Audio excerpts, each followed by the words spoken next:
Commander Jake Morrison stared at the massive display screen in the control room of Earth Defense Station Horizon. The readings made no sense. A ship the size of a small moon was moving toward Earth, but it wasn't attacking. Instead, it was sending out distress signals in languages he had never heard before.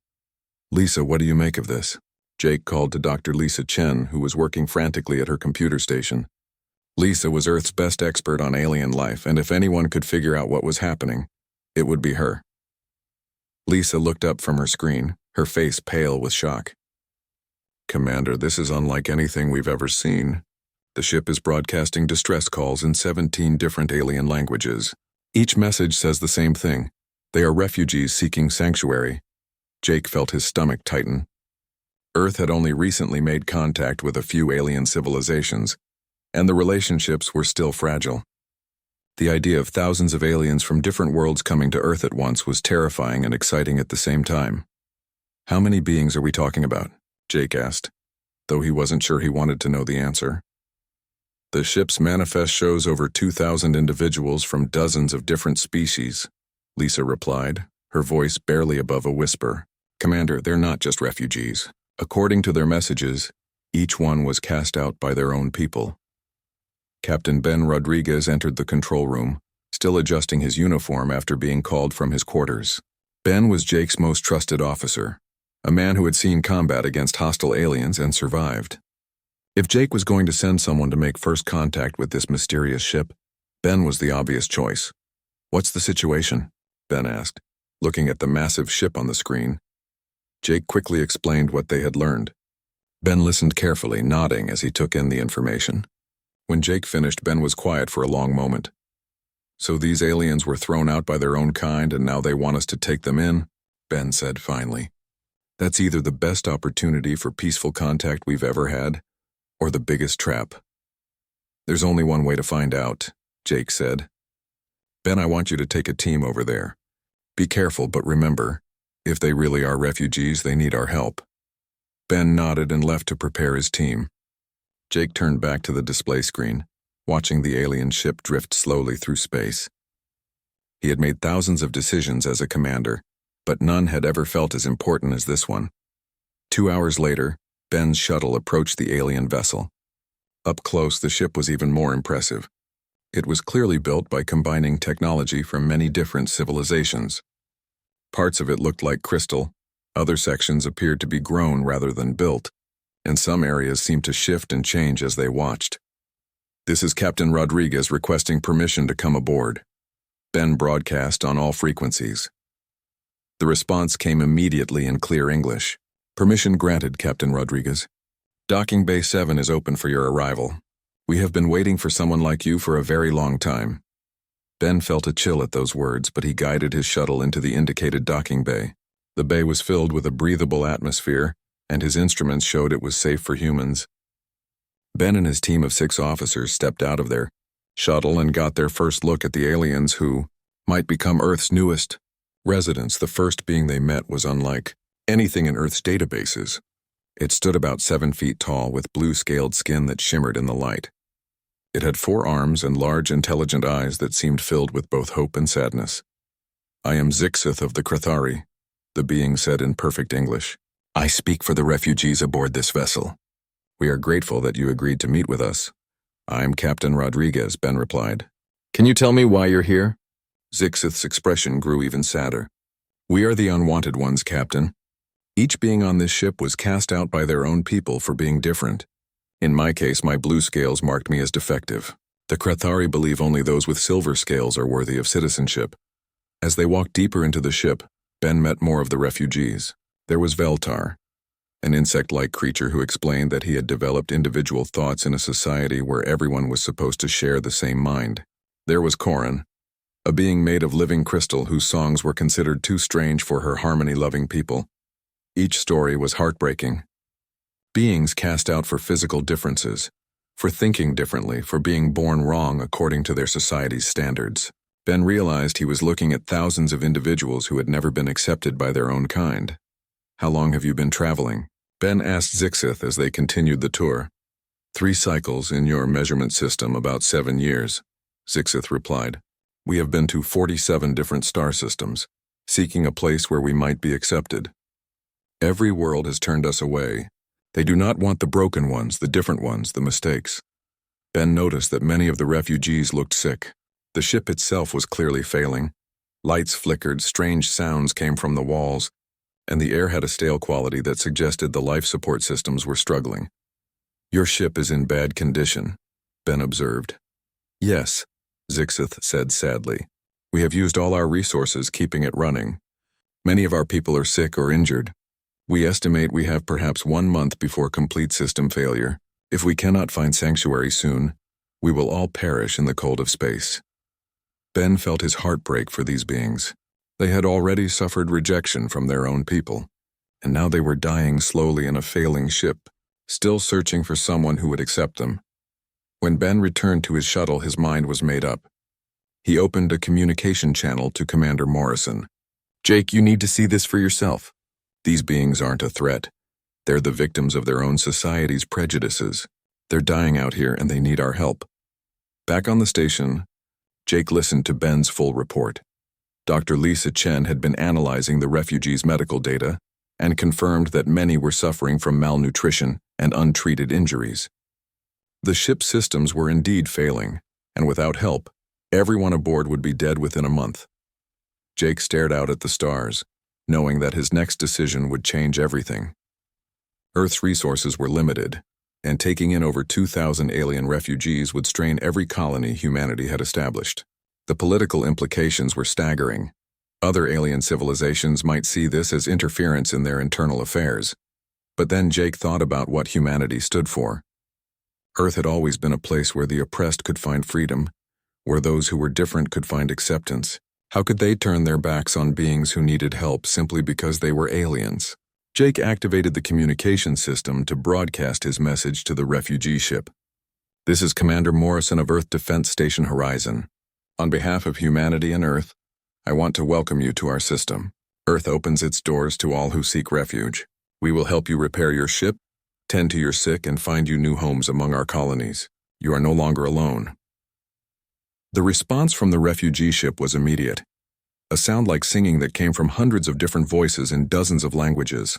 Even without understanding the words, Jake knew it was a song of hope, gratitude, and joy.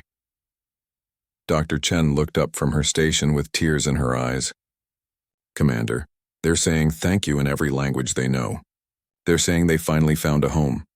Jake nodded, knowing that humanity had just taken its first step toward becoming something greater than they had ever been before. They were about to learn that sometimes the greatest strength comes from accepting those whom others have rejected. 6 months had passed since the refugee ship arrived at Earth, and Dr. Amy Johnson was exhausted. As Earth's lead integration specialist, she had been working 18-hour days trying to help over 2,000 alien beings adjust to life among humans. Every day brought new challenges that no textbook had ever prepared her for.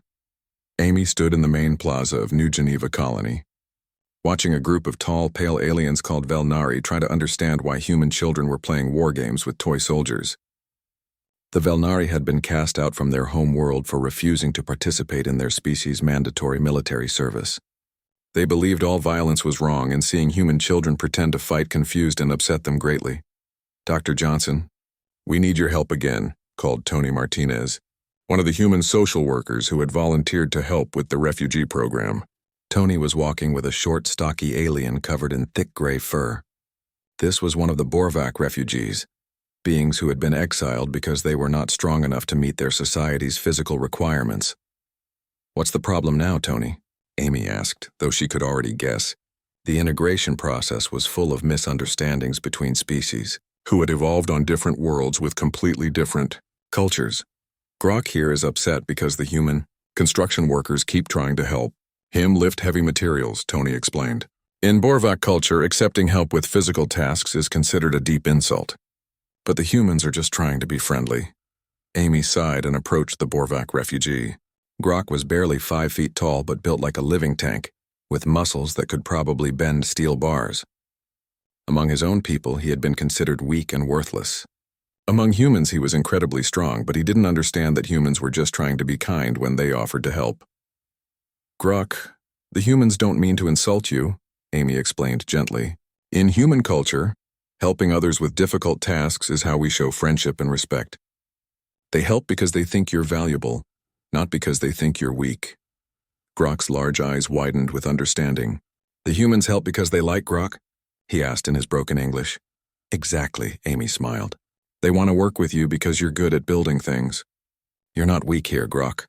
You're appreciated. The Borvac refugee's face brightened and he hurried back to the construction site with new enthusiasm. Tony shook his head in amazement. I don't know how you do it, Amy. Every day there's something new. Amy nodded tiredly. The cultural differences were just one part of the problem. The biological incompatibilities were even more challenging. Some refugees needed different atmospheric conditions, others required special diets, and a few couldn't even survive in Earth's gravity without mechanical assistance. Her communication device beeped, and she saw a message from the medical center. Dr. Helen Murphy needed her help with another crisis. Amy made her way across the colony to the hospital, where she found Helen working with a slug-like alien who was covered in a thick, slimy coating. This is Slexta from the Mulgari species, Helen explained. Her people cast her out because she produces too much protective slime. But here's the interesting part. Her slime has incredible healing properties. She's been helping me treat injured refugees, but she's afraid we think she's disgusting. Amy looked at Slexta, who was curled up in a corner looking miserable. The alien's slime trail had indeed helped heal a human worker who had been burned in an accident. What her own people saw as a revolting defect, humans saw as a miraculous gift. Slexta, you've helped save human lives, Amy told the alien. We don't think you're disgusting. We think you're amazing. The Mulgari refugee slowly uncurled herself. Humans not think Slexta is gross thing? She asked hopefully. Not at all, Helen added. We think you're a hero. Will you help us learn more about healing? As Amy left the medical center, she felt a moment of pride. Despite all the challenges, the refugee program was working. Humans and aliens were learning to understand each other, and both sides were benefiting from the exchange. But not everyone on Earth was happy about the refugees. Senator Patricia Williams had been holding rallies in major cities, demanding that the alien refugees be sent away. Amy had watched the news reports with growing concern as more humans joined the protests. We can't take care of the galaxy's unwanted, Patricia had said during her latest speech. Earth's resources should go to humans first. We're not a charity organization for alien rejects. The political pressure was mounting. President Laura Davis had been defending the refugee program, but even she was facing criticism from Otherworld, leaders who worried about the cost and the risks of housing so many different alien species. Amy's thoughts were interrupted by a commotion near the colony's main gate. A group of human protesters had gathered outside, holding signs that read, "Aliens go home," and "Earth for humans only." But standing between the protesters and the colony gates were other humans, refugees, and even some of the alien residents forming a protective line. Amy hurried to the scene and saw something that made her heart swell with hope. A young human girl named Katie was holding hands with Pipta, a small insect-like refugee whose own people had rejected her for being too small. They were standing together, showing that friendship could exist across species lines. "We won't let you hurt our friends," Katie said boldly to the protesters. Behind her, aliens and humans stood united, protecting their shared community. The protesters seemed surprised by this show of solidarity. Many of them had expected to see humans being oppressed by alien invaders, not working together as equals and friends. Amy noticed Zixith, the blue-scaled Krathari who had been one of the first refugees she had met, stepped forward to address the protesters. His English had improved greatly over the past 6 months. "We understand your fear," Zixith said calmly. "We were afraid too when we came here. We had been rejected by everyone, told we were worthless and broken. But humans showed us kindness when no one else would. We don't want to take anything from you. We want to give back to the people who saved our lives." One of the protesters, a middle-aged man named Bill Carter, lowered his sign. "What do you mean, give back?" he asked. Zixith gestured to a group of plant-like aliens who were working in the colony's agricultural area. "The Zelik refugees have helped your farmers grow more food than ever before. The Borvac have helped build stronger buildings. The Velnari have taught your doctors new ways to help people without violence. We are not taking from Earth. We are adding to it." Amy watched as more protesters began to lower their signs, looking uncertain. The reality of the refugee program was very different from the fear-based stories they had been hearing on the news. The confrontation ended peacefully, but Amy knew this was just the beginning. As news reports spread across Earth showing the successful integration at New Geneva Colony, the political debate grew more intense. That evening, Amy sat in her office reviewing reports from other colonies. The integration was succeeding beyond her wildest dreams. Human children were learning alien languages. Alien refugees were teaching humans new technologies, and friendships were forming across species lines that had never existed before. But she also received troubling news from Earth's diplomatic corps. Ambassador Rachel Torres had sent a classified message warning that several alien civilizations were growing angry about humanity's refugee program. The Krathari Empire was demanding the return of their outcasts, claiming that humans had no right to interfere with their internal affairs. Amy looked out her window at the colony plaza, where humans and aliens were sharing an evening meal together, laughing and telling stories. Children of different species were playing games that combined elements from a dozen different worlds. Art installations created by human-alien partnerships decorated the public spaces. This was what the future could look like. Beings from across the galaxy working together, learning from each other, and building something beautiful. But Amy knew that powerful forces were working against them. Forces that preferred the old ways where the different and the unwanted were cast aside and forgotten. The next few months would determine whether humanity's great experiment in acceptance and integration would survive, or whether fear and politics would tear apart the bonds that had been so carefully built between species that had once been strangers to each other. 2 years had passed since the first refugees arrived on Earth, and Dr. Nathan Brooks was staring at equations that should have been impossible. He was working in his laboratory with Tyssel, a mathematical genius from the Quentar species who had been cast out by his people for thinking in ways they called forbidden and dangerous. "Nathan, look at this," Tyssel said, his 6 tentacle-like arms moving across multiple calculation boards at once. "If we combine your linear mathematics with my non-linear approach, we can solve the faster-than-light communication problem that has puzzled both our species for centuries." Nathan shook his head in amazement. The Quentar had exiled Tyssel because his mathematical thinking didn't follow their traditional patterns. They considered his ideas to be wrong and harmful.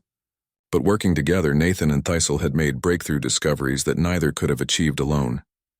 "The other scientists back on Earth won't believe this," Nathan said, looking at their latest calculations. "We're talking about instant communication across any distance in the galaxy." "Your people believe in new ideas," Tyssel replied. "That's why my thinking is valued here, even though my own people called me crazy and dangerous."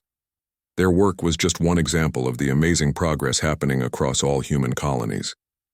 The refugee program had brought unexpected benefits that no one had imagined when Commander Morrison first welcomed the outcasts aboard their dying ship. On the agricultural world of New Eden, Farmer Bill Carter was walking through fields that looked like something from a dream. Massive crops grew in perfect rows, their leaves shimmering with colors that didn't exist in normal Earth plants. Working alongside him were the Zealec refugees, plant-like beings who had been exiled from their forest worlds for growing in patterns their people considered unnatural. "I still can't believe these yields," Bill said to Fernala, one of the Zealec who had become his close friend and working partner. "We're producing 3 times more food than we ever did before." Fernala's flower-like head turned toward Bill, her voice carrying the musical quality that all Zealec possessed.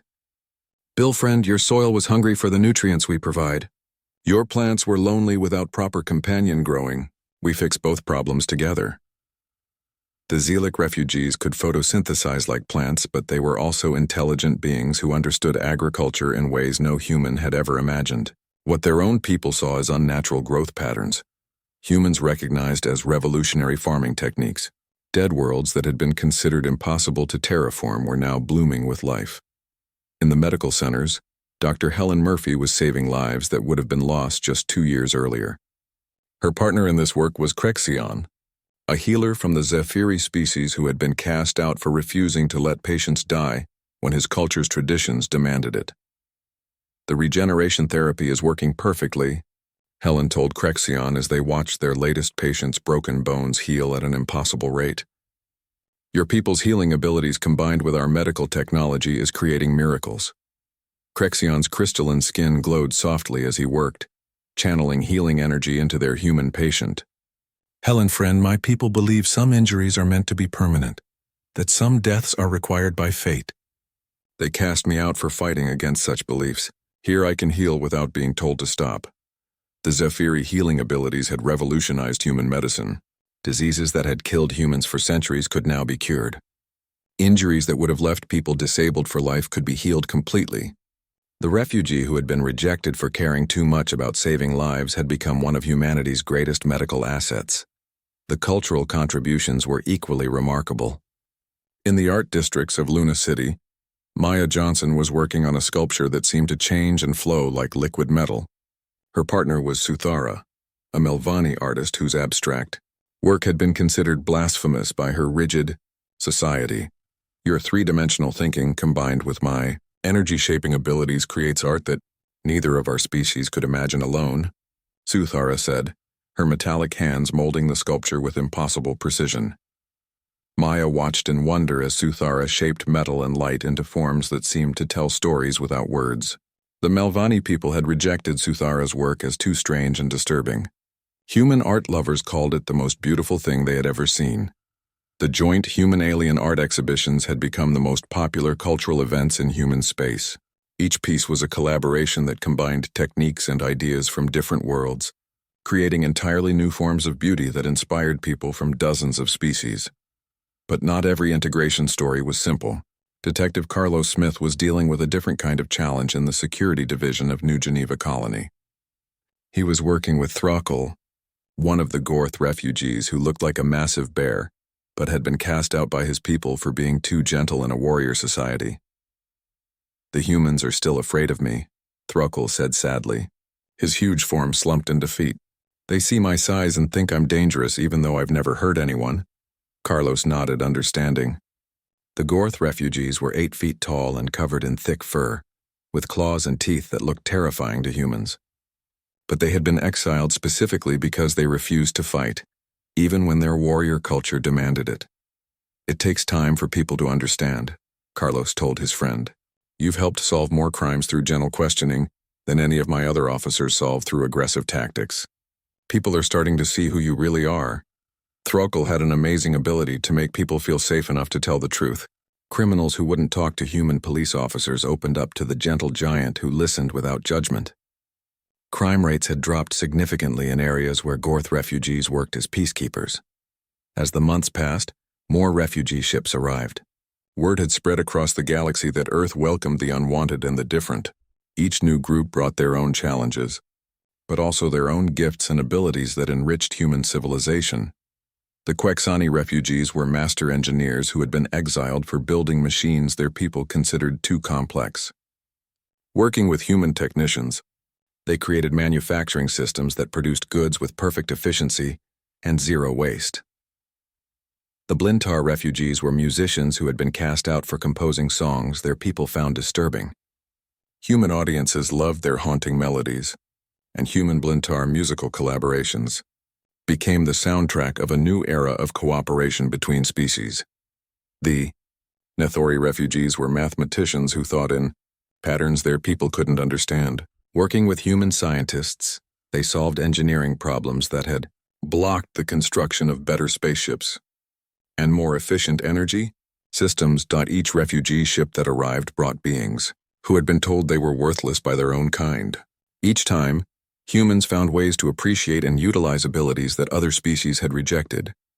The outcasts became valued members of human society, contributing in ways their original civilizations had never allowed. But success brought new problems. The refugee population was growing from thousands to tens of thousands, and Earth's colonies were expanding rapidly to house them all. Resources were being stretched thin, and some human worlds were struggling to accommodate the rapid growth. More troubling were the reports from Ambassador Rachel Torres. The major alien civilizations were growing increasingly angry about humanity's refugee program. They saw Earth's acceptance of outcasts as criticism of their own social systems. Some were beginning to make threats about what would happen if humanity continued to interfere with their internal Affairs Dr. Amy Johnson received classified reports warning that several alien governments were planning coordinated action against Earth. The Krithari Empire was demanding the return of all their blue-scaled outcasts. The Hivran Collective was threatening trade sanctions unless individual thinking. Drones were returned to the collective mind, but when Amy walked through the colonies and saw humans and aliens working together, building together and creating wonders together, she knew that turning back was impossible. The refugee program had transformed human civilization into something greater than it had ever been before. The outcasts had found their home, and in doing so, they had helped humanity find its true purpose in the galaxy.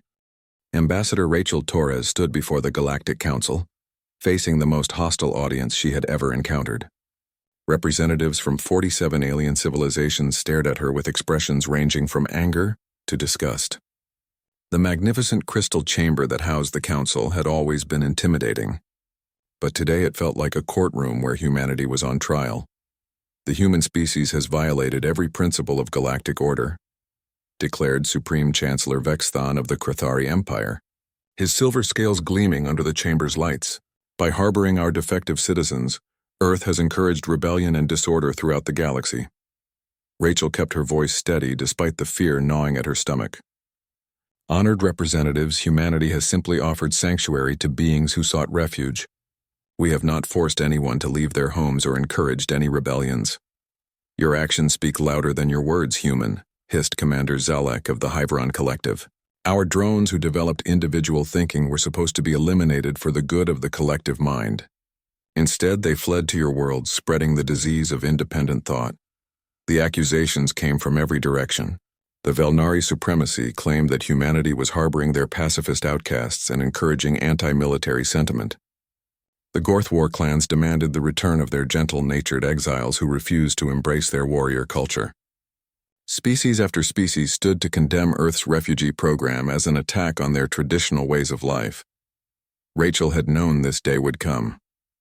The success of humanity's refugee integration program had sent shockwaves through galactic politics.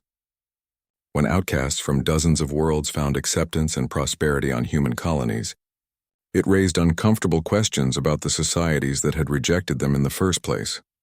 The supremacy of Vel has reached a unanimous decision, announced High Coordinator Thel Massey, speaking for the coalition of the galaxy's most powerful civilizations. Earth must cease accepting refugees immediately and return all outcasts to their respective species within one galactic cycle, or face complete isolation from galactic trade and protection. The ultimatum hit Rachel like a physical blow. Humanity's colonies depended on galactic trade for essential resources. Without access to alien technologies and materials, human civilization would struggle to survive, and without the protection of galactic law, Earth would be vulnerable to attack from any hostile species. You're asking us to send these beings back to exile or death, Rachel said, her diplomatic training barely keeping her voice professional. Many of them were cast out as children. Some have been living on human worlds for years. They've built lives, started families, become productive members of our society. That is not our concern, replied Chancellor Vexthon coldly. The Krithari Empire will not tolerate defective individuals living freely when they should have been eliminated at birth. Their very existence is an insult to our genetic purity. Rachel felt sick at the casual way he spoke about eliminating people for being different.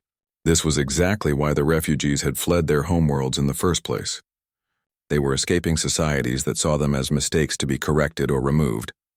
The formal session ended with humanity being given 30 galactic days to comply with the ultimatum. As Rachel left the chamber, she knew she was returning to Earth to deliver news that could destroy everything they had built. Meanwhile, on Earth, Admiral Steve Collins was reviewing military reports that painted an equally grim picture. Humanity's space fleet consisted of 47 ships, most of them designed for exploration rather than warfare. The combined military might of the supremacy of Vel included thousands of warships equipped with weapons that could destroy entire planets. We can't win a military confrontation, Steve told President Laura Davis during an emergency meeting in the White House.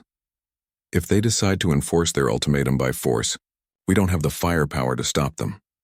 President Davis stared out the window at the gardens where human children played alongside young aliens who had been born on Earth to refugee parents. Some of these children had never seen their parents' homeworlds and considered Earth their only home. "What do our refugee population say about this?" she asked her chief of staff. "That's the remarkable part," came the reply. "Representatives from every refugee community have volunteered to leave Earth voluntarily. They don't want their presence to result in humanity's destruction." The offer from the refugees broke President Davis's heart. These beings, who had finally found acceptance and safety, were willing to sacrifice themselves to protect the humans who had helped them. It was exactly the kind of selfless courage that had made the refugee program successful in the first place, but the crisis deepened when intelligence reports revealed that alien infiltrators had been sabotaging refugee settlements. A terrorist attack on New Geneva colony killed 37 refugees and 12 humans when bombs destroyed a community center during a cultural celebration. Detective Carlos Smith stood in the rubble of what had been a beautiful building where humans and aliens gathered to share their traditions. Bodies of friends and colleagues were scattered among the debris. The attack had been carried out by Cathari extremists who wanted to prove that integration was impossible and dangerous. "They wanted us to turn against each other," Carlos said to Throkel, the gentle Gorth who had become his partner and friend. "They thought if they killed enough people, humans would blame the refugees and send them away." But the terrorist attack had the opposite effect from what the extremists had intended. Humans rallied around their alien neighbors with unprecedented unity. Memorial services blended traditions from a dozen different worlds as communities came together to mourn their shared losses. Construction worker Pete Johnson worked alongside Borvac refugees to rebuild the destroyed community center, making it larger and more beautiful than before. Nurse Katie Williams tended to injured survivors regardless of their species, treating Cathari refugees with the same care she showed humans even though other Cathari had carried out the attack. "We won't let terrorists divide us," Pete declared as he helped Grok, his Borvac friend, lift a support beam into place. "These refugees are part of our family now." The unity shown by humans and refugees in the face of tragedy only made the galactic situation more tense. Intelligence Officer Daniel Kim uncovered evidence that the Supremacy of Vel was planning a full-scale invasion to forcibly remove the refugees from human worlds. "They're assembling the largest military fleet in galactic history," Daniel reported to President Davis. "Over 2,000 warships from 17 different species. They plan to arrive at Earth in 60 days and remove every refugee by force if necessary." President Davis faced the most difficult decision in human history. Military advisors recommended surrendering the refugees to prevent the annihilation of human civilization. Economic experts warned that galactic isolation would collapse the colonial economy and leave millions of humans stranded on distant worlds without essential supplies. Religious leaders were divided, with some calling the refugee program humanity's greatest moral achievement, and others arguing that protecting human lives should come first. Public opinion polls showed that Earth's population was split almost evenly between those who wanted to defend the refugees and those who thought the risk was too great. But when President Davis visited the refugee settlements to gauge their opinions, she discovered something that made her choice clear. In colony after colony, she found humans and aliens working together not as separate groups, but as unified communities preparing to defend their shared homes. "We're not asking you to fight for us," Zixith told her during a meeting at New Geneva colony. "We're asking to fight alongside you, as equals defending our chosen home." The blue-scaled Cathari, who had been among the first refugees to arrive now, spoke for thousands of beings who had found new lives on human worlds. They weren't victims anymore. They were citizens who wanted to protect the civilization that had given them hope. President Davis looked around the room at faces both human and alien, all showing the same determination to preserve the inclusive society they had built together. She realized that the choice wasn't between saving humanity and saving the refugees. The choice was between preserving the best parts of human nature or abandoning them out of fear. "We stand together," she announced, her words broadcast across every human world and refugee settlement. "Earth will not abandon those who have found sanctuary among us. If the galaxy wants to force us to betray our principles, they'll have to fight beings who choose to defend those principles together." The die was cast. In 60 days, the greatest military force in galactic history would arrive at Earth, expecting to face primitive human resistance. Instead, they would encounter something that had never existed before: a unified defense of species working together, fighting not for conquest or resources, but for the right to determine their own worth and choose their own homes. The massive alien war fleet appeared at the edge of Earth's solar system like a storm of metal and fire. Over 2,000 ships from 17 different civilizations had come to force humanity to surrender the refugees they had welcomed. Admiral Steve Collins watched the enemy fleet on his command screen and knew that by every military calculation, humanity was about to be destroyed. But something had changed in the months leading up to this moment. The refugees were no longer broken outcasts seeking protection. They had become equal partners in defending the home they had chosen. General Chris Anderson stood beside alien military specialists who brought knowledge their own species had tried to suppress. Their fleet formation follows traditional Krathari tactics, explained Vexthal, a former Krathari warrior who had been cast out for questioning his people's methods. They expect us to respond like humans always have in the past. They don't know we've learned from every species they rejected. Veltar, the Hivran refugee who had developed individual thinking, was working with human tactical computers to create battle plans that collective-minded opponents could never predict.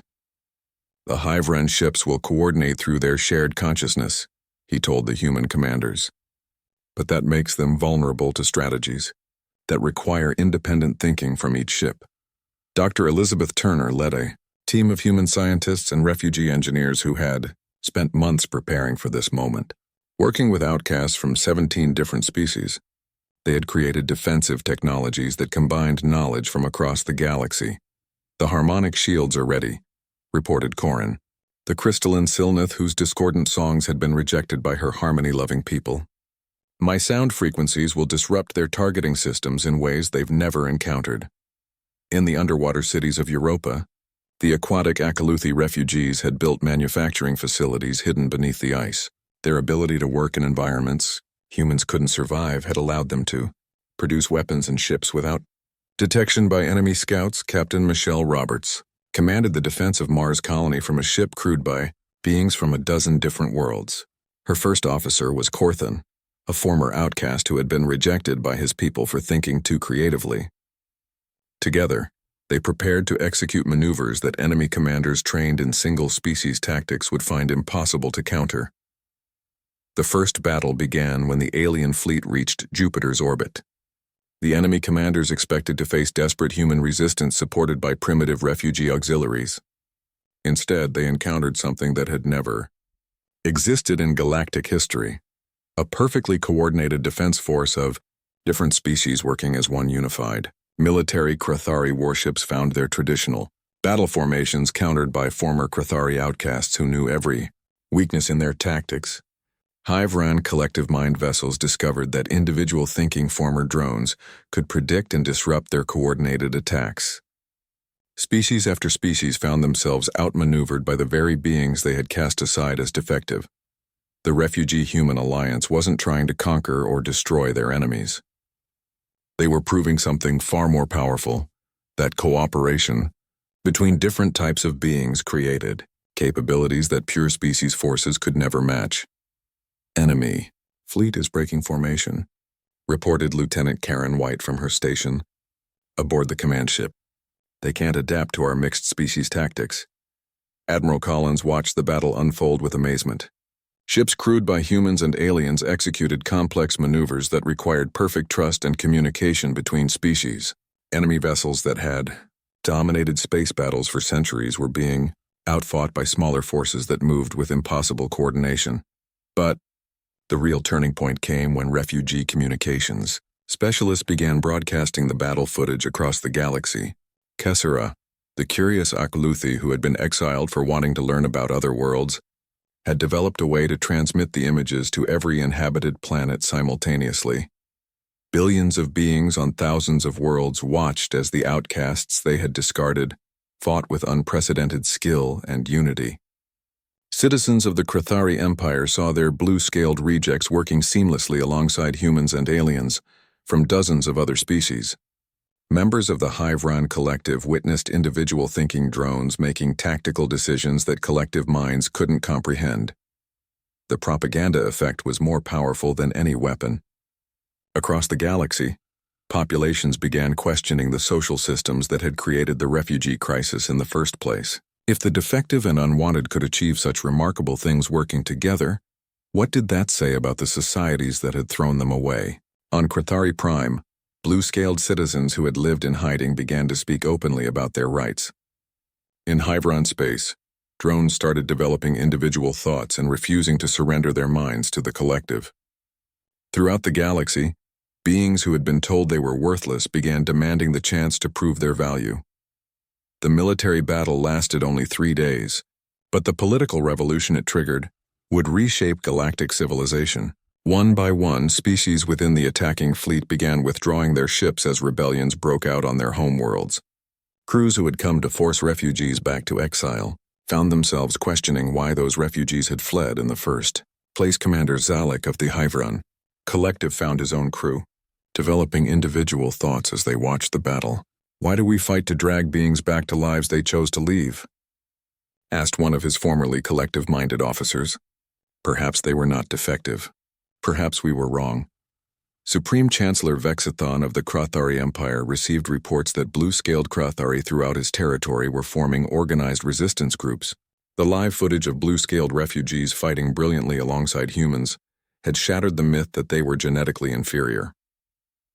The war ended not with humanity's victory over the alien fleet, but with the collapse of the rigid social systems that had created the refugee problem. Species after species within the attacking force experienced internal revolutions as their populations demanded the right to determine their own worth.